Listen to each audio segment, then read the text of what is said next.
Okay, we'll call this meeting, this special meeting to order at 6 o'clock. Myself is here, but also so is Councilman Corey Warshaw and Mayor Pro Tem Lloyd Johnson, as well as myself, are present right now, which makes it an official meeting. But we'll go ahead and we will turn that over to Judy, who will present Budget 101. Judy, it's all yours.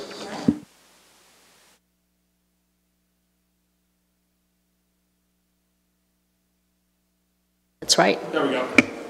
Is that good? Yes. All right. All right. As promised, we are going to talk about Budget 101. And let's first get started with what is a full-service city and what is a contract city. So a full-service city is usually a majority of services rendered are in-house. So if you will see this column right here, these are all usually the services that are rendered by a full-service city. You will see the fire, police, electric, sewer, trash, and water are usually rendered by the full-service city. Now, a contract city, in contrast, is the majority of services are rendered via contract. So, fire, police are usually contract. Fire would be usually contracted with LA County Fire. Police would be LA County Sheriff's Department. Electric would be Southern California Edison. Sewer sanitation would be LA County Sanitation District. Trash would be private trash companies. And water would be the local water purveyors of the city. And I know that if I told you that there will be some accounting going to be discussed tonight, none of you would show up. So we labeled it Budget 101. But before I get into the presentation and deeper into accounting and budget, I just wanted to let you know that there's two parts of this presentation. The first part is an overview, a 30,000 feet overview of principles of accounting and budgeting. And then the second part will be specific to the city of West Covina. Okay, so we'll get started. So the accounting basics, funds. I think you've had a chance to read what funds is all about. It is fiscal and accounting entity with a self-balancing set of accounts, recording cash and other financial resources, together with all related liabilities and residual equities or balances, and changes which are segregated for the purpose of carrying on specific activities or attaining certain objectives in accordance with special regulations, restrictions, or limitations. Now, what on earth did I just say, right? So just to make it simple, think of a fund like having its own balance sheet. It has its own assets, liabilities, and equity. And it also has its own profit and loss statements, or revenues and expenditures and net profit. That's exactly what just a fund consists of. Now, let's talk about the different kinds of funds. We group them into three separate groups. We call them governmental funds. And governmental funds will have 5 different kinds of funds. The general fund, which I think everyone's familiar with, the special revenue funds, the debt service funds, the capital projects funds, and the permanent funds. And I will go and explain each one of this. The general fund is the chief operating fund that generally provides funding for police and fire and administration. And all the other financial resources, except for those that I will be discussing for the rest of the pie, will be accounted for in another fund. So generally, general fund is the one that's the most flexible of all the funds. Now, when I start talking about other funds other than the general fund, I will be letting you know that these are all funds that are legally restricted just for a specific purpose. You cannot use these funds for any other purpose other than what it is intended to do. So you can't mix them up. Okay, so let's start. special revenue funds. These are legally restricted for a particular purpose. Examples of those are gas tax. Gas tax are for streets. Public Safety Augmentation Fund, those are for public safety like police or fire. Proposition A is for transportation purposes. So those are examples of the special revenue funds. Now the debt service fund. The debt service fund accounts for all of the transactions related to general long-term debt for their principal and interest payments. So what's a general long-term debt? A general long-term debt is usually bonds. And why do we issue bonds? We usually issue bonds because we want to finance capital projects. And what might be an example of a capital project? City Hall, community centers, swimming pools, those are capital projects. Those are usually why we would bond.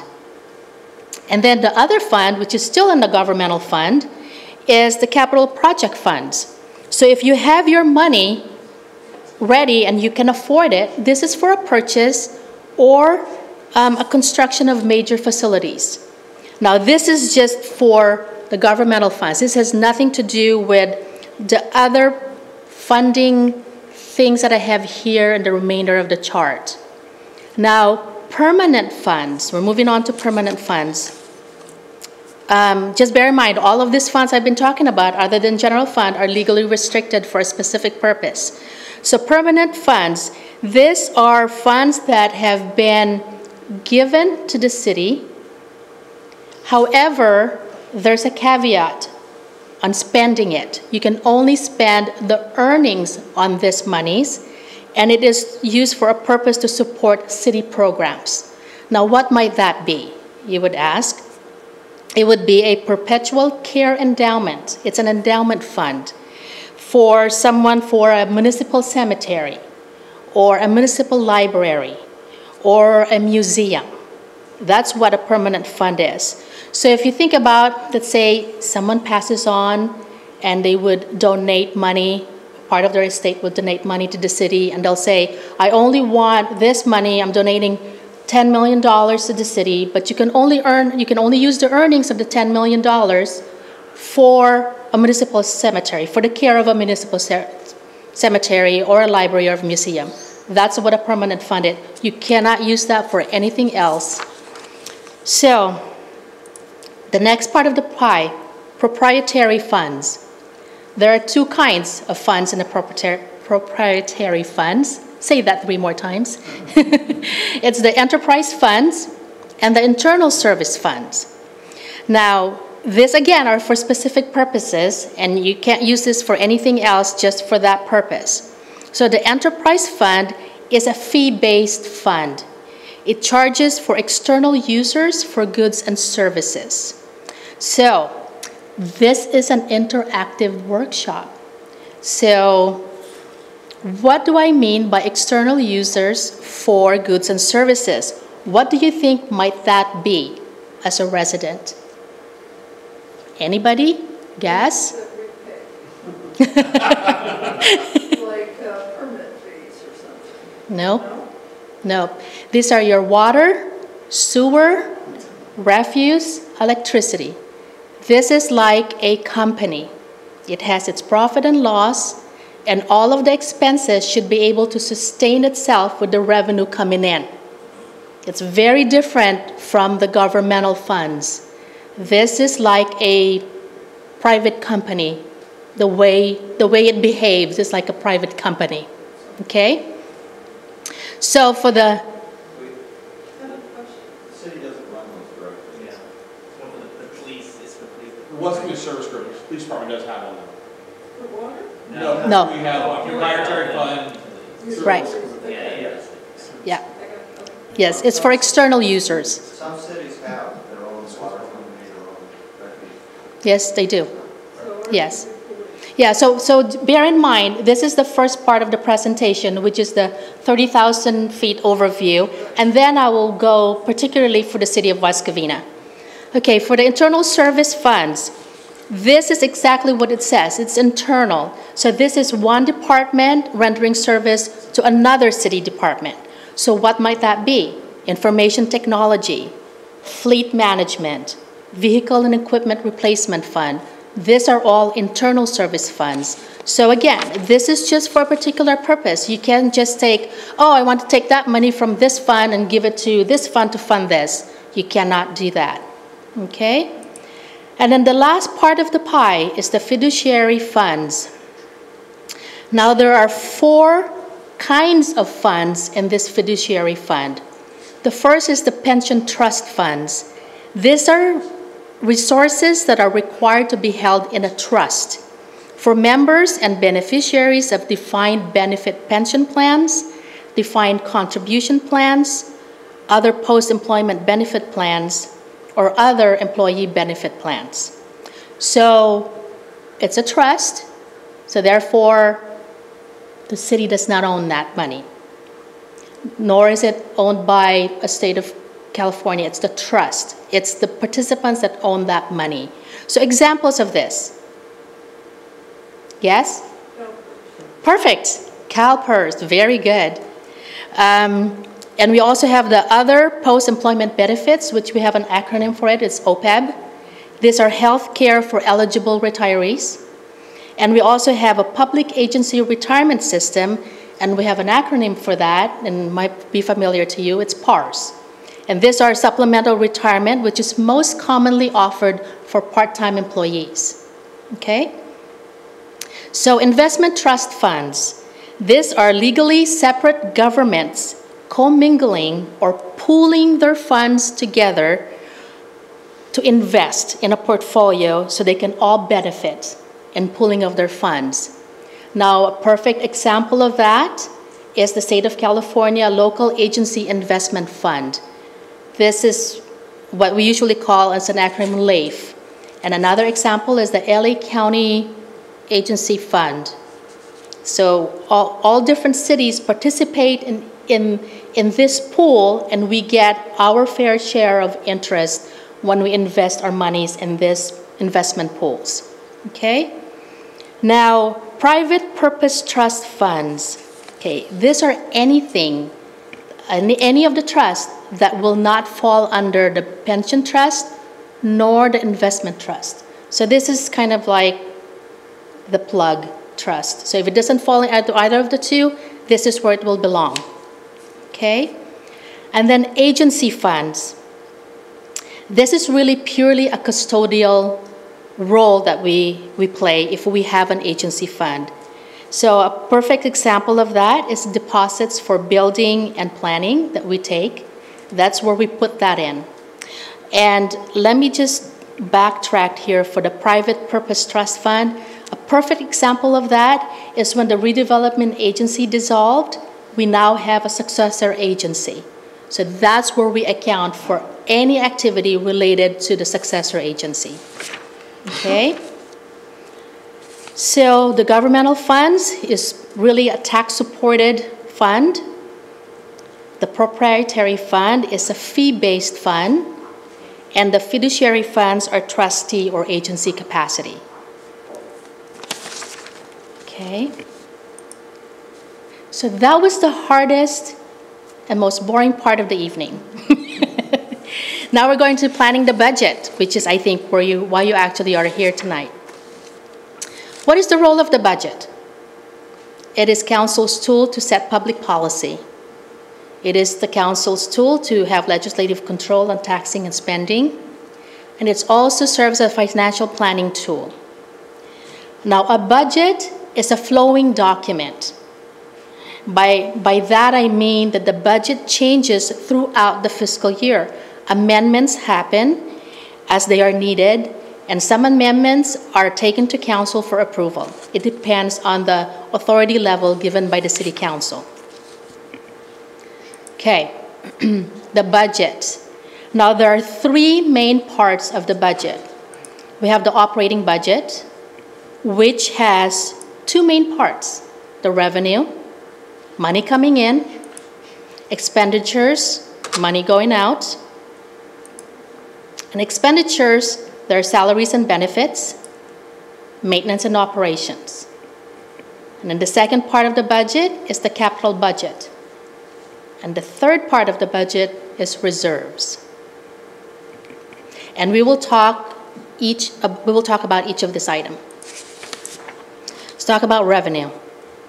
As I said, it's money coming in. So there's different kinds of revenues, and you're all familiar with all of this. And the following slides will show examples of each of these revenues.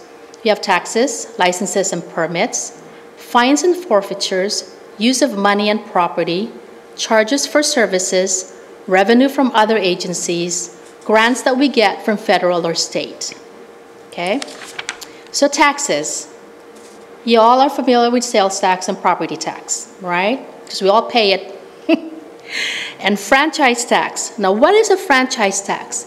It's a tax imposed by the city for corporations that do business with city, like refuse, Southern California Gas, Southern California Edison, cable like Verizon or Frontier, Spectrum. So they all pay franchise tax to the city. Transit occupancy tax. If you stay in a hotel, there's a tax. Proposition A is a sales tax just for a part of your, I think it's 5% of your sales tax, I think, for Proposition A, and that's for transportation. And gas tax, you all pay gas tax when you pump gas into your car. So those are the different taxes that we have. License and permits, animal control, building, electrical, plumbing permits. These are just a few examples. Fines and forfeitures, vehicle code fines, these are mainly moving violations. Parking code fines, vehicle impound fines. Use of money and property. This is interest income that we get out of the investments that we have, and rental income that sometimes cities get out of cell towers. Charges for services, after-school programs, recreation classes, facility rentals like parks, banquet halls, you know, when you go to a community center. Revenue from other agencies, AQMD.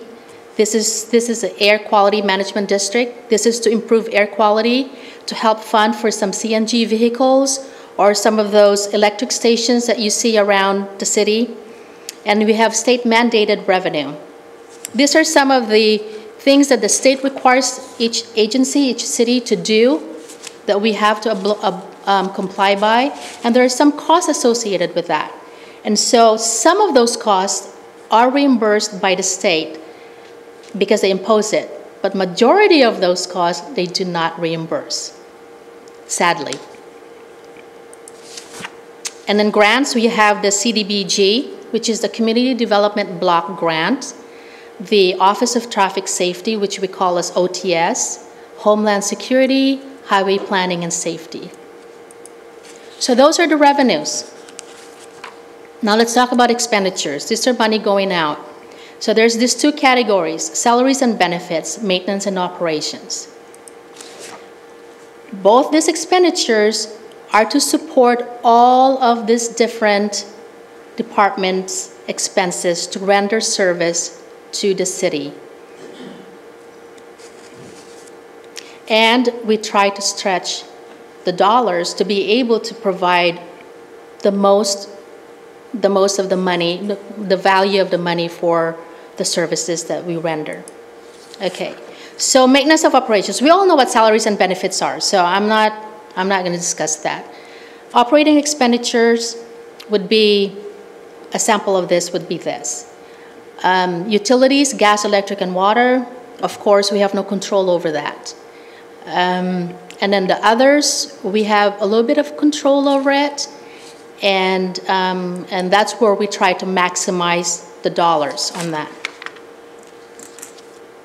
Capital budget. Now, when you think about capital budget, what do you think about mainly? Anybody? Investments. Sorry? Investments. Investments? Capital? Building something. Okay. Major expense of building. That's what capital budget is long-term capital improvements, facilities, and equipment. So anything that is not operating goes into the capital budget. Now let's talk about reserves.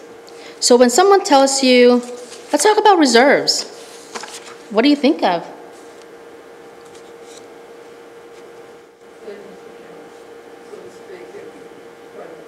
Savings account in a private life, and that's the same thing in the city life. It's a savings account. Okay, why do we need savings?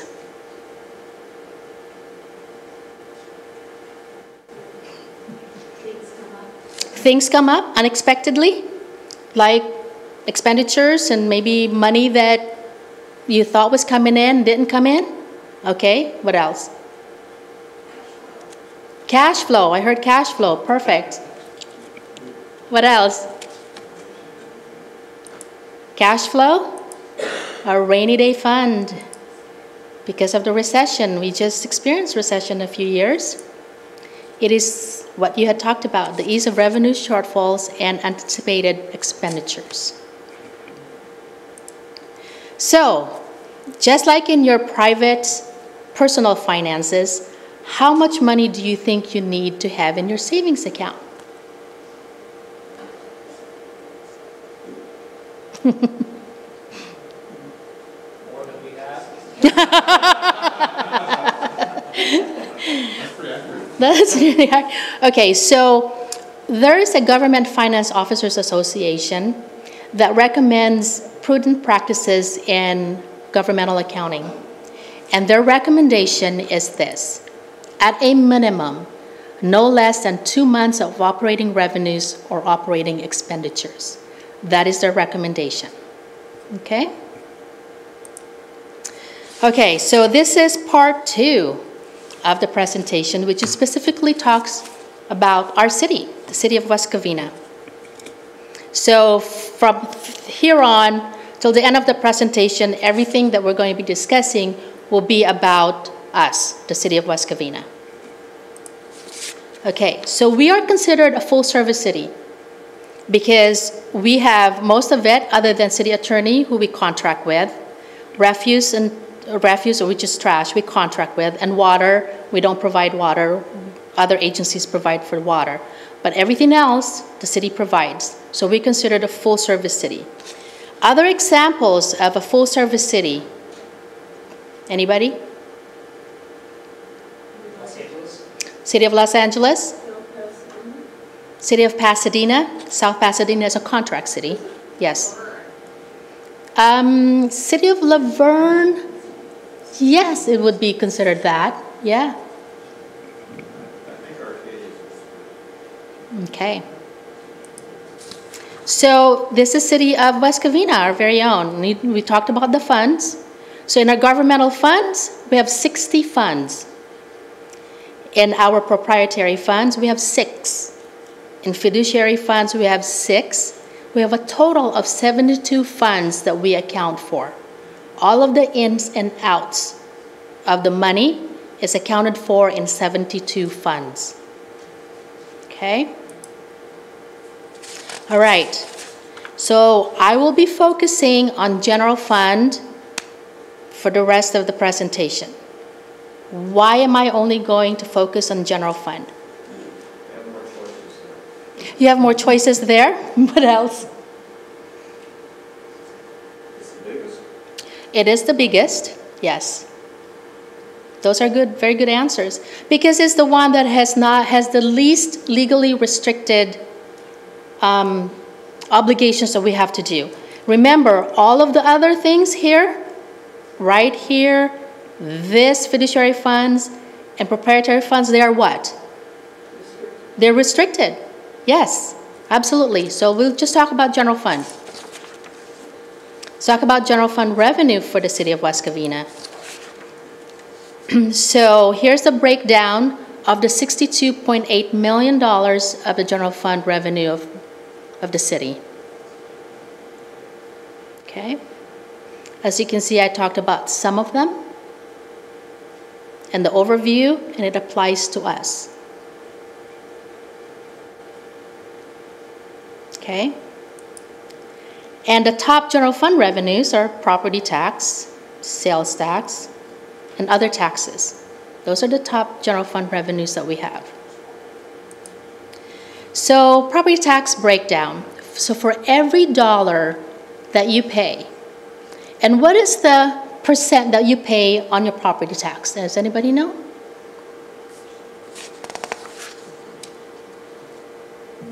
A percentage? It's 1% of your assessed valuation. That's what you pay. Except your assessed valuation is oftentimes not the real valuation, so it's 10%. Correct. Assessed valuation does not really equal all the time as a fair market value. That's correct.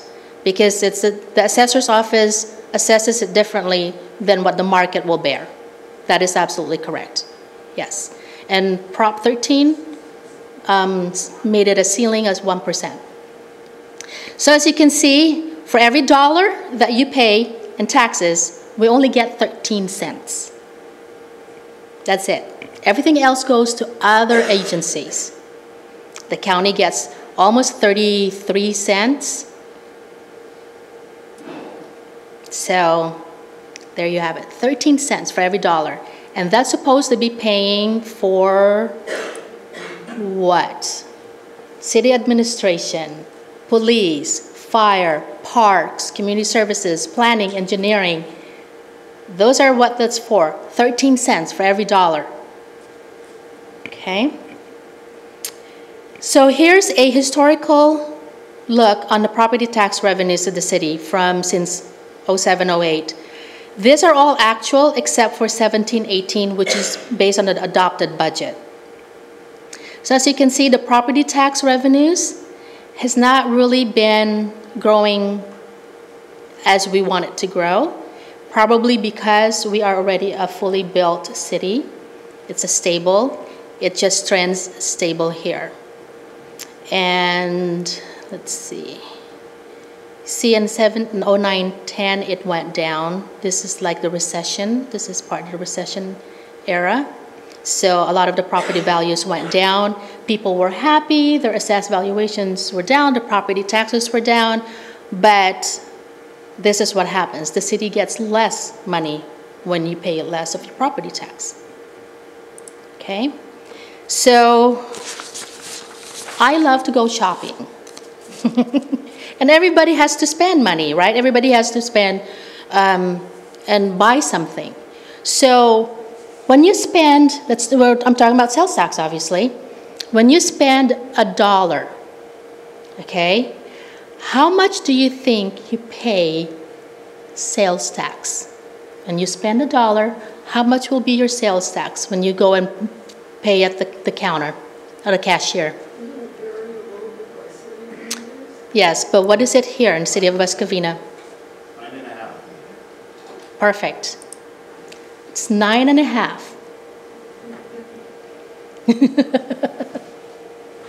Very good. So this means that for every dollar you pay 9.5 cents, right? Okay. But really, how much does West Covina get? Because all of these other agencies, they have to get their share. You know that. The state general fund gets 30.0037 cents. We only get 0.001 cents for every dollar that you spend. So you have to spend, shop West Covina. That's supposed to be the motto. Support the city. Because we need every sales tax dollar that we can have, because you see how many people share out of that 9.5% rate. Here's the sales tax revenue in a historical trend. Again, 17-18 is adopted. And you can see the recession right here. Look at the dip right there from 13.7 to 11. That really hurt. Okay? All right, other taxes. So this is the last of the top revenue of the city. We already talked about transit occupancy tax, which is the hotel tax. We talked about franchise tax, contractor's license, documentary transfer tax, these are taxes that people pay when they sell their homes. You know, when you sell your home and you buy a new home, you get all these other taxes that comes from selling, from the transaction of a purchase or a sale of a home, and business license tax. This is we tax the businesses in the community. Okay, that's it for the revenue part. Now we'll go to the expenditures. Remember, the expenditures is supposed to fund all of this needs that we have. Remember, okay? Here's the breakdown of the $62.9 million in the general fund expenditure for fiscal year 17-18. What do you notice in that graph? Yes, it gets 75% of the expenditures of the general fund. And here's a comparison. This is actually, I like this slide. This is a comparison of the major revenue, the ones that we just talked about, sales tax, property tax, and other taxes, versus public safety expenses. You will see that the revenues are increasing, but not much, right? Sometimes it even goes down. But here, which is the police and fire expenditures, it is rising exponentially, that the revenue can't keep up. So this is a very good slide. This is what's happening now here in the city. This is our factual data. And 17-18 is the budget, but everything else right here are all actual. And here's the expenditures by category, because the other one was by department, by service. This is by category. You will see 81% is on salaries and benefits. And 19% is maintenance and operations. Okay, so we'll talk about savings, right? So how much do we need to have in reserves? GFOA said no less than 2 months of operating revenues. The City Council adopted a policy, a reserve policy, saying 20% of operating expenditures of the general fund, with the requirement that internal service funds are fully funded every fiscal year. So we have $62.9 million expenditure, right? Okay, so to try and see the GFOA, to comply with the GFOA at a minimum, so you do a straight line division of 62.9 times divided by 12 months times 2, you will get $10.5 million that you need to have in your reserves. That's what they say that's a minimum that we should have. The City of West Covina reserve policy, which is what the council says, this is what you need to comply with. It's 20% of the $62.9 million, which equates to $12.6 million. So the City Council wants the city to have more than what is minimum, which is a very prudent policy to have. Okay, so I have that, and there's an upcoming preliminary budget meetings. Monday, next week, is a preliminary budget meeting, and then Tuesday, June 11th, which is also part of the City Council meeting. And if you have any questions, if not, we're going to have fun. So don't leave because it's going to be fun. Any questions? Yes? This is not a politically correct question. I just preface it with that. Okay. How do cities typically, when you're dealing with your tax base and your revenue from your residents, how do cities, not West Covina necessarily, These are microphones, so the audience at home can hear you. Put her on the spot. of course, Here you go. how do cities, not necessarily West Covina specifically, but just in general, do they factor in their household income, which the government collects a lot, there's a lot of data on that, to what the city's needs are or desires for a budget? In other words, how, like, you don't want to have a Bell situation, or you don't want to go bankrupt like some other cities, but the residents can only absorb so much taxes. I'm talking just about taxes. I don't know how else to phrase it. But, you know, there's the revenue and the expenditures, but there is the other variable is the residents and their household income, which I didn't see in the. Right. We don't take into account, usually we don't take into account each individual household, and this is city in general, not West Covina. Usually the practice is you just look at your revenues that you have. You don't think about the household income. But it also depends on the size of the city. And the city of Bell, what has happened is there was a lot of fraud that had happened there. That's why they got in trouble. So if finances are managed prudently, and if costs are really put into under control, and revenues are maximized, you will not have a city of Bell situation, especially if all the internal controls are in place. I'd like to take another shot at what Jerry was talking about.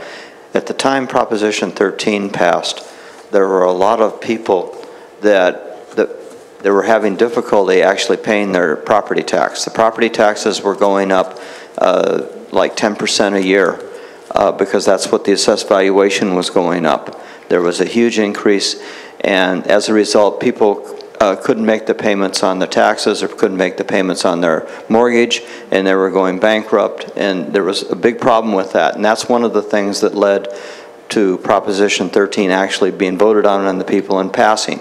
It was because the property taxes were going up so much every year that people couldn't afford to pay them, and that was the issue that she was trying. I hope I've explained. Okay. It was more of that because when the property taxes get to a point where you can't pay them anymore, then people lose their houses, basically. Okay. residents are experiencing a lot of tax increases every time we turn around. There's the gas tax, there's the sewer tax, there's a water tax, there's sales tax. My property tax went up for the school district, just one school district, $200. Yeah, it's the bonds. Right, right. Usually taxes are upon the vote of the people. So Right. we just can't increase a tax just because we want to. So that always goes in the vote of the people. So the people really need to educate themselves Right. when bond issues are in the ballot. Now, there's no water tax and there's no sewer tax. It's only a water fee. Fee is a euphemism for tax, though. Well, because the Legally, fee... there's a little difference, but Right. But the fee, though, is to make sure that infrastructure and the operations are there, and that is to be able to sustain it. And so if you don't have a good water structure, then you will have major problems in developing quality water, in distributing and offering, supplying water high-quality water to the residents. So they have that fiduciary responsibility to make sure infrastructures are in place. And so there is supposed to be a fee for that, to sustain that. And the same thing with sewer. But isn't the difference, though, partially is the fees and taxes, residents get to vote on tax increases, but not necessarily on fee increases? No. The water and sewer fees, we do have the Prop 218, and you do vote on that. Okay. Yes. Those are voted upon by the city.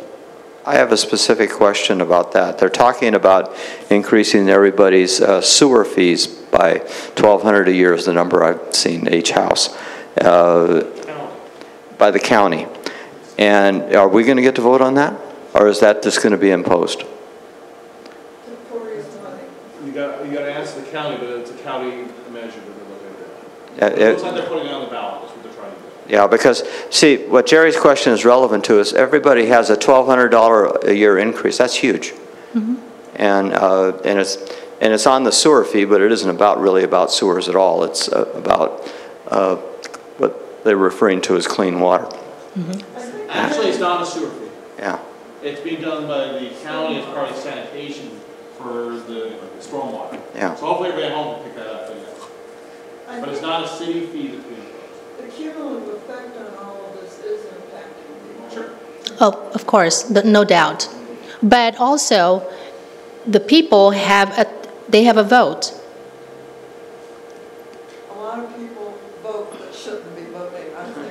That's a very different problem now. That's way beyond budget 101. All right, so are we ready to have fun? Because I said this was going to be an interactive workshop. So this was suggested by someone that I thought was very good, and this person loves games, I think. Okay, this is an interactive scenario.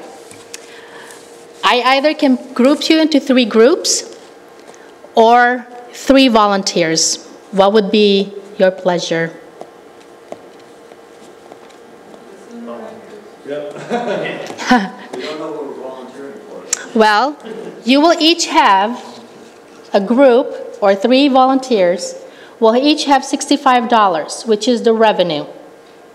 Now you have $30 for police, salary, benefits, and O&M, $20 fire, salaries, benefits, and O&M, and that's something that you have no choice. You have to fund that. So the only thing you have available is $15, okay? But of that $15, you've got utilities, gas, electric, and water, which is out of your control, that you're required to fund. And staffing is already at the minimum level. But you still have all of this, salaries and benefits, total $13 for all of these other services, and maintenance and operation is $23. But really you only have $12 left. So what are you gonna do? Who are my 3 volunteers? Come on up. Come on up.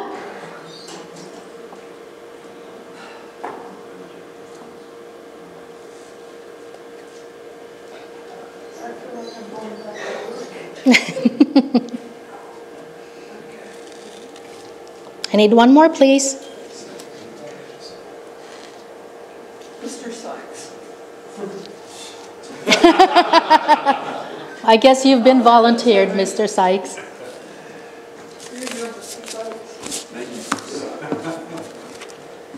Okay, now we're...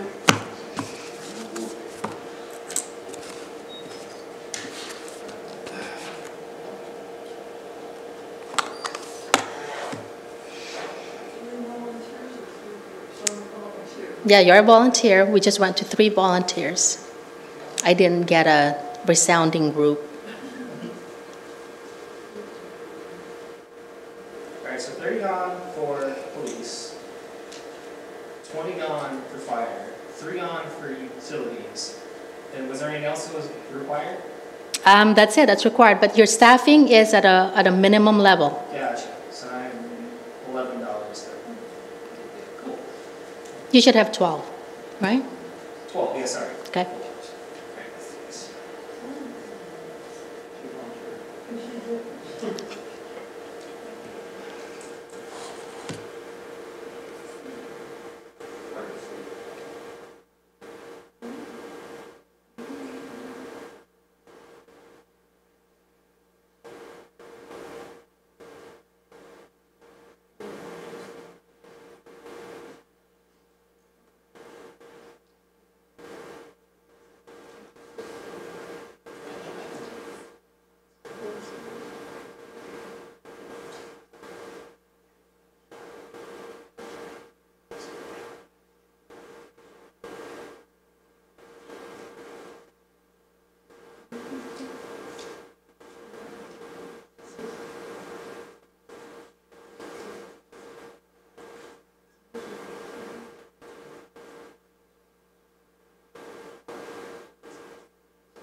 You can't see it. Let me give you the hard copy.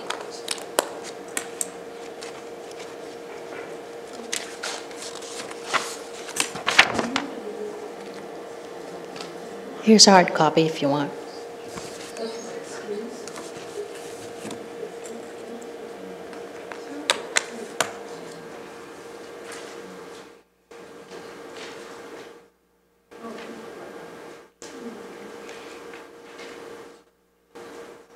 So we'll give you about 2 more minutes.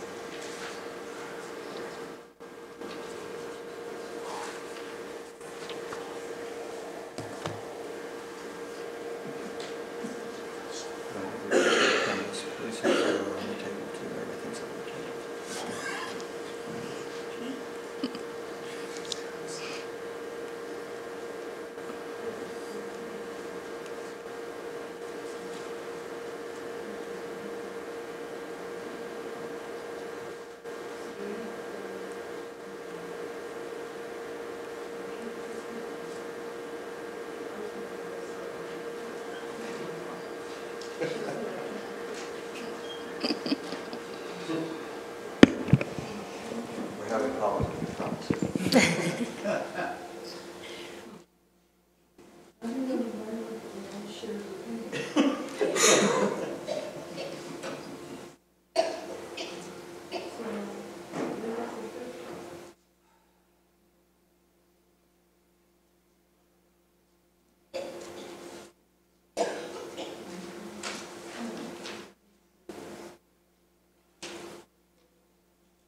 Okay. So let's move on. Who wants to go first? Okay. Floor is yours. Awesome. This is going to be an unpopular opinion. So, I cheated a little bit. I am a volunteer emergency responder, and I'm part of a team of volunteer emergency responders. So, I'm cutting $5 from fire and police and replacing them with volunteer responders. So, I freed up some budget. So, with that extra budget, my team is generally competent at usually doing things right. Public Works $10, City Clerk $2, Administration $5, $2 to planning, and $3 to Human Resources. I understand we're already at minimum levels, but we're going to go below minimum because the option is a crippled version of something or not having a version of something. I'd rather go with the crippled version. Okay, thank you very much. I actually agree with you. Who's next?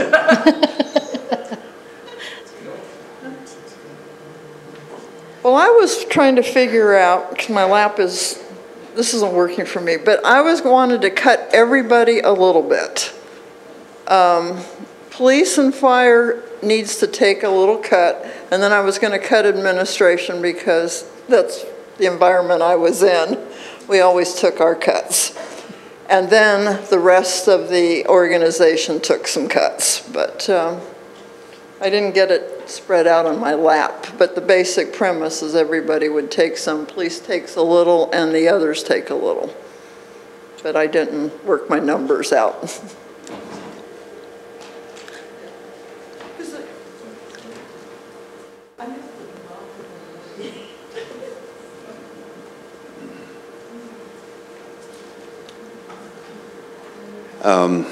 I'm kind of, to be honest, somewhat lost with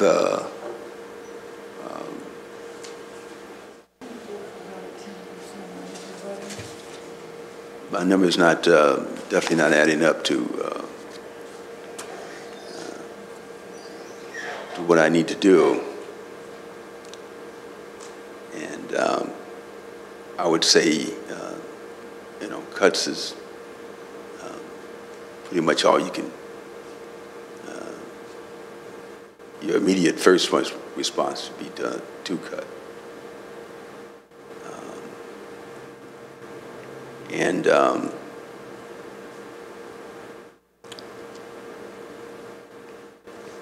The volunteer, at certain points, we do have that now, but when you have the emergency part, you can't expect your volunteers to do that for you. But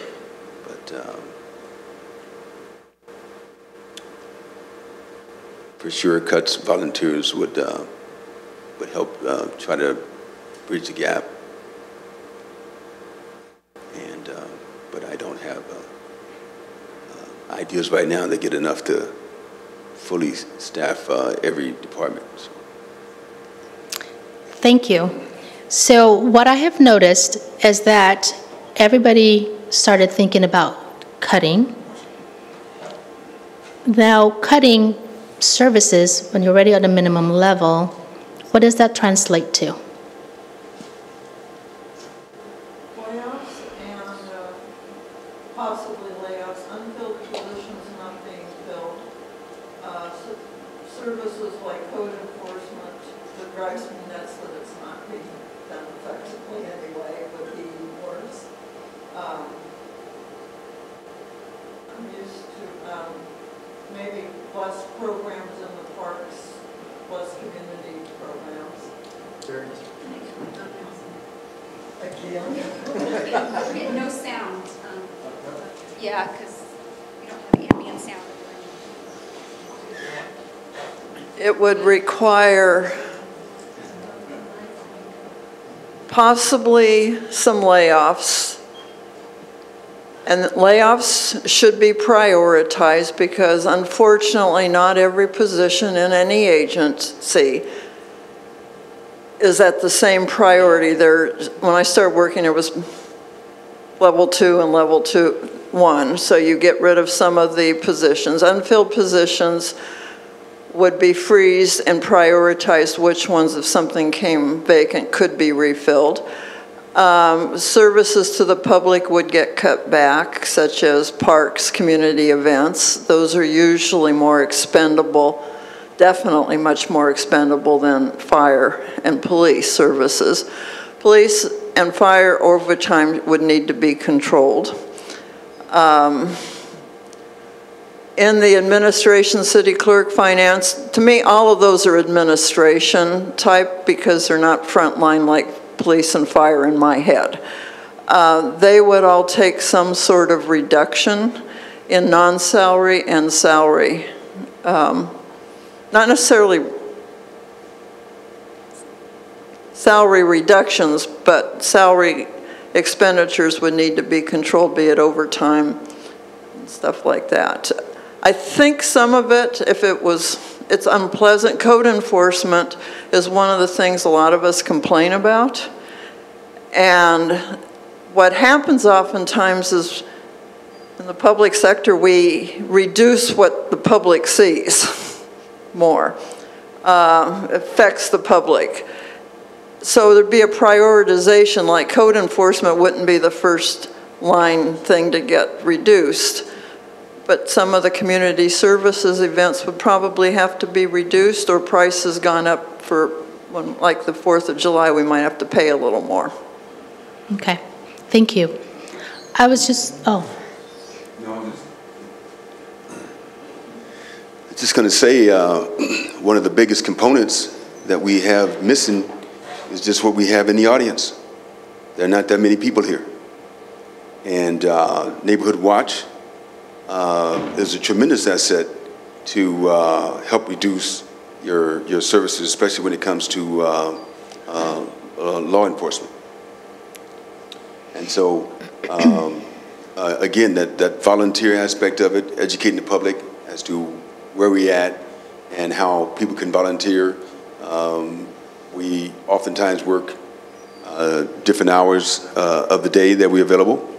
And we have folks, like some of us, retired. I'm sort of semi-retired. I'm on commissions and things like that. But I'm volunteering and getting involved. So I don't know what more we can do. It was out there that we were having a meeting today. I believe it was on Nextdoor. Of course, it's on the website. Because that's right, I believe Lieutenant Allen posted it on the Nextdoor in my community. And I'm looking around, I'm the only one here from that whole south side, south of Francisquito. I don't see anybody here south of Francisquito. And so that's one of the greatest assets that we have, but it's also one of the biggest problems is how do we tap that? How do we get them to step up and realize that, we as a community have to step up and do more. And because The budget is what it is. It's not going to change, but we can make a difference with volunteerism. I agree with what Mr. Sykes said about volunteerism.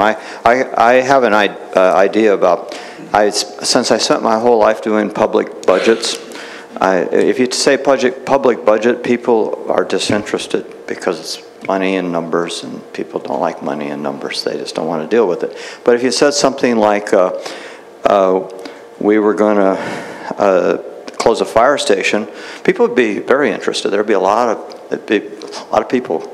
And my point is that people don't talk about the numbers; they talk about the programs and the services, and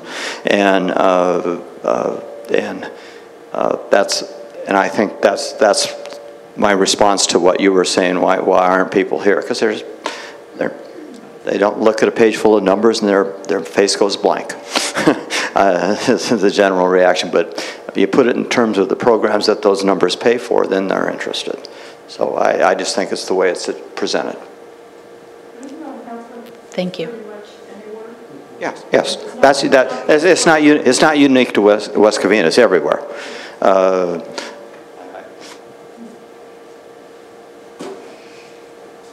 I just want to mention something. There was a conversation about layoffs, and you also have to look at the costs of the employees who are being laid off. No offense to our public safety. They are compensated with the salary and benefits, and because of the PERS costs, that, it could be 2 or 3 administrative people for every 1 police officer or 1 firefighter. Okay, when, our staffing is around 350 of the organization, over 200 of that is made up in just the police and fire departments.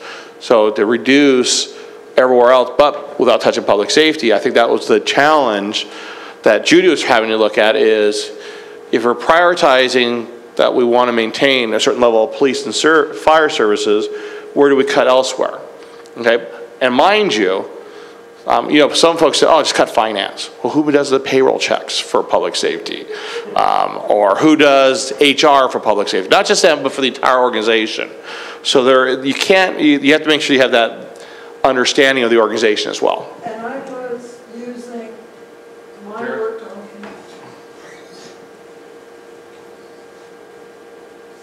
I was equating faculty as fire and police. They were not touched.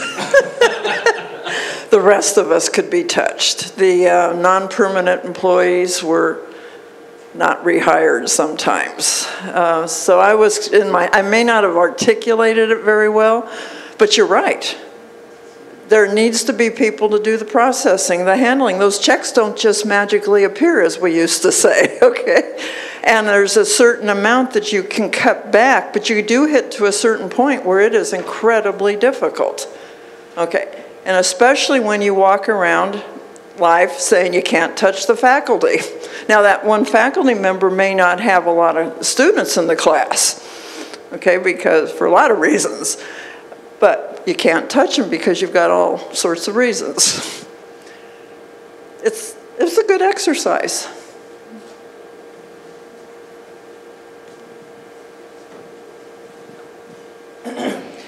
I think it's easy to play this scenario game where, I said we were going to cut a quarter fire, a sixth of police, half our community services, and half our public works and a few other things.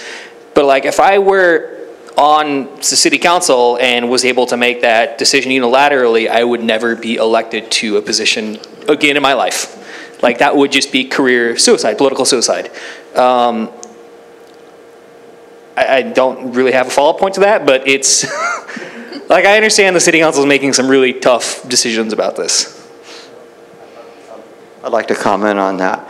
There is a way to do it that is not suicide for political figures, and Jerry mentioned it. We found we could deal with the budget issue just simply by not filling vacancies. It's a lot less dramatic, and it doesn't get the political attention that an actual layoff would get. And that I'm just talking practical now. That's purely practical. And I want to follow up on the practicality. So in the fire department, the staff we currently have today in our organization is the minimum authorized in the MOU with the fire department. Okay, so we are not allowed as an organization to go below the staffing model that's in the MOU without going through the meet and confer process, which is something we did this past year because we were looking to change that model. Okay, so if the council wishes to change that model for the fire department, they would have to go through that process again. Okay, what we did this year is we did not fill positions this year in the fire department, knowing that we were looking to change that model. But because the staffing has minimum requirements, all of that was filled with overtime. Okay, and that's where the additional cost for the organization. Very similar in the police department. Okay, someone calls in sick, who's supposed to be on patrol, he gets backfilled with overtime. So unless residents are willing to understand that if we don't fill those positions, response times go up, certain calls for services they're not going to show up for. Now, that doesn't mean for the severe calls, but it maybe is, you know, can't find Fluffy. Can the police department come help find Fluffy? They won't be able to do those type of things. Okay, certain calls for services aren't going to be a high priority anymore. So that's why we have these minimum, what's called either staffing models or beat minimums for public safety. And the beat minimums is also for the safety of an officer.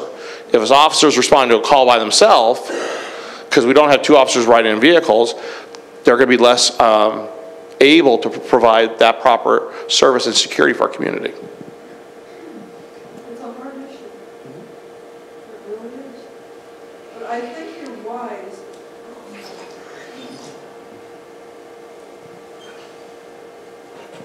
I'm sorry there's not more people here, because I think what you're doing, hopefully they're watching, and they will rewatch, and others will watch it, but the community has to understand the difficulty. Because I may sound sometimes a little flip. I know it's hard. And when you start reducing services, then the politics really comes to play. I think educating the public needs to be the #1 priority, but not done in a way that I'm going to be honest, that we think you're just trying to sell us something so you could raise our taxes. It needs to have a dialogue with the staff, whether we're having a dialogue with them sitting across the table. But I mean, the employees, and I'm referring more to the police and fire, the public safety ones, need to realize that there are limitations on us financially too, that it's no longer a blank, that we want the council just to keep doing. Some of the residents come and it's like they want to just turn the checkbook over to the public safety department, and that's wrong. Because there's other services you have to offer, and we need to understand it's like our own budget. You may want to use your credit card every day. I don't, okay? So we have to come to a consensus, to an understanding as a community, and I think this is a good first step. And I hope you do more of this kind of, like the CalPERS thing and this, getting the public, even though I'm disappointed in the turnout. All right, so I think we're kind of wrap up. Let's do the additional questions. Kind of want to give everybody a heads up of what's going to be happening next week. So Monday the 14th is the first presentation of what we call as the preliminary budget for fiscal year 18-19 for the city of West Covina. All right, we've already shared with the council, members of the public, that we already know that this year expenditures on certain areas have already exceeded what we're projecting for revenues. What I mean by that is we all know that the pension cost of PERS has gone up by at least $2 million this year, coming year. Okay, sales tax and property taxes are pretty much flat for the coming year. So that going into this year, we know that we're going to have some challenges.